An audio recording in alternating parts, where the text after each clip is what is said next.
بسم اللہ الرحمن الرحیم۔ ناظرین اکرام، روشنی لائٹ چینل کی طرف سے آپ سب کو خوش آمدید۔ اور آج پھر آپ لوگوں کے سامنے میں ایک اور تاریخی ویڈیو کے ساتھ حاضر ہوں،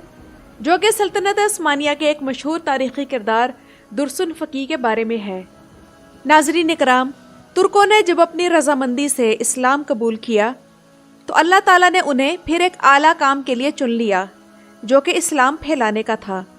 اور ترکوں نے بھی اسلام پھیلانے میں اپنی تمام توانائیاں خرچ کر ڈالیں۔ اسلام نے ان کی زبان، ادب اور کلچر میں اپنا گہرا اثر چھوڑا اور تبدیلی پیدا کی۔ مثلا لفظ غزہ عربی کا لفظ ہے جو ترکی زبان میں داخل ہوا۔ غزہ کا مطلب ہے جدوجہد یا جہاد، اور غزوات نامہ وہ کتاب تھی جو درسن فقی نے لکھی، اور اس کتاب میں 2 ایسی جنگوں کے بارے میں بتایا گیا ہے جو 14ویں صدی کی تھی اور عثمان غازی نے لڑی۔ تو ناظرین اکرام، آئیے جانتے ہیں سلطنت عثمانیہ کے پہلے امام، مؤذن اور شاعر درسن فقی کی مکمل تاریخ کہ درسن فقی کون تھے، ان کے سامنے سلطنت عثمانیہ کا قیام کیسے عمل میں آیا، اور جب عثمان غازی نے سلجوقی سلطنت سے آزادی کا ارادہ کیا تب درسن فقی نے انہیں کس بات سے ڈرایا، عثمان غازی نے درسن فقی کی باتوں کا کیا جواب دیا، اور سلجوقی سلطنت سے آزادی کے بعد درسن فقی کے حصے میں کیا اعزاز آیا۔ تو ناظرین اکرام، درسن فقی، جنہیں درسن فقی کرمانلی بھی کہا جاتا ہے، ایک عالم، شاعر اور مفتی تھے۔ کیونکہ اکثر مورخین کا خیال ہے کہ ان کا تعلق کرمان سے تھا، اس لیے انہیں کرمانلی کہا جاتا ہے، مگر ان کی پیدائش اور بچپن کے متعلق تاریخ خاموش ہے۔ درسن فقی کی پیدائش کے بارے میں کوئی حتمی معلومات دستیاب نہیں، لیکن یہی کہا جاتا ہے کہ ان کی پیدائش 13ویں صدی کے درمیان میں ہوئی۔ درسن فقی کو ترسن فقیہ بھی کہا جاتا ہے، اور فقیہ فقہ کی سمجھ رکھنے والے کو کہتے ہیں، جبکہ یہ شیخ ادب علی کے داماد ہونے کی حیثیت سے عثمان غازی کے برادر نسبتی بھی تھے۔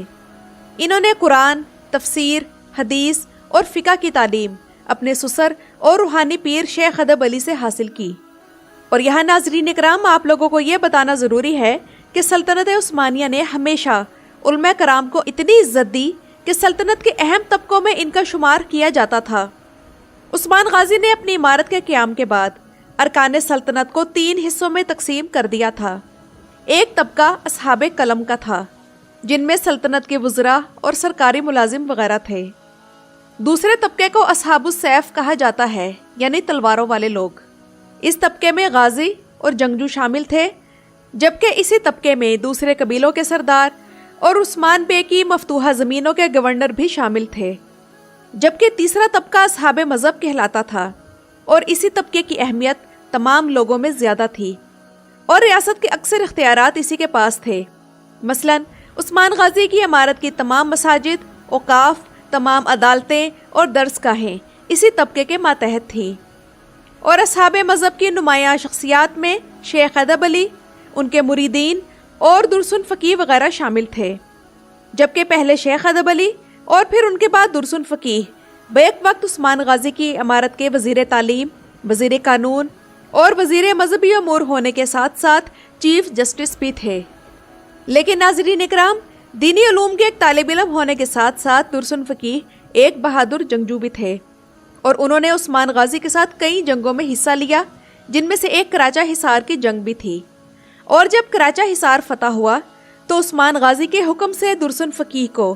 کراچا شہر، جو کہ کراچا حصار قلعے کے ساتھ ہی واقع تھا، وہاں کا قاضی تعینات کر دیا گیا، اور کراچا شہر کا چرچ، جو کہ فتح کے بعد مسجد میں تبدیل کر دیا گیا تھا، تو درسن فقی کے حصے میں وہاں کی امامت کے فرض کی ذمہ داری بھی آئی، اور اسی مسجد میں انہوں نے عثمان غازی کے نام کا پہلا خطبہ دیا، اور یہ خطبہ وہ پہلا خطبہ تھا جو کہ عثمانیوں کی سلجوقی سلطنت کی بیعت سے آزادی اور خود مختاری کی علامت تھا۔ لیکن ناظرین اکرام، اس خطبے سے پہلے عثمان غازی اور درسن فقی میں ایک دلچسپ مکالمہ ہوا جو کہ آج بھی تاریخ کے صفحات کی زینت ہے۔ عاشق پاشا زاد نے اپنی کتاب تواریخ آل عثمان میں درسن فقی اور عثمان غازی کی یہ اہم گفتگو نقل کی ہے، جس سے ہمیں عثمان غازی کے مزاج کا بھی کافی حد تک اندازہ ہو جاتا ہے۔ اور اس تاریخ کے مطابق جب عثمان غازی نے درسن فقی کو حکم دیا کہ وہ کراچا حصار شہر کی مسجد میں سلجوقی سلطنت سے آزادی کا اعلان کریں اور عثمان غازی کے نام کا خطبہ پڑھیں،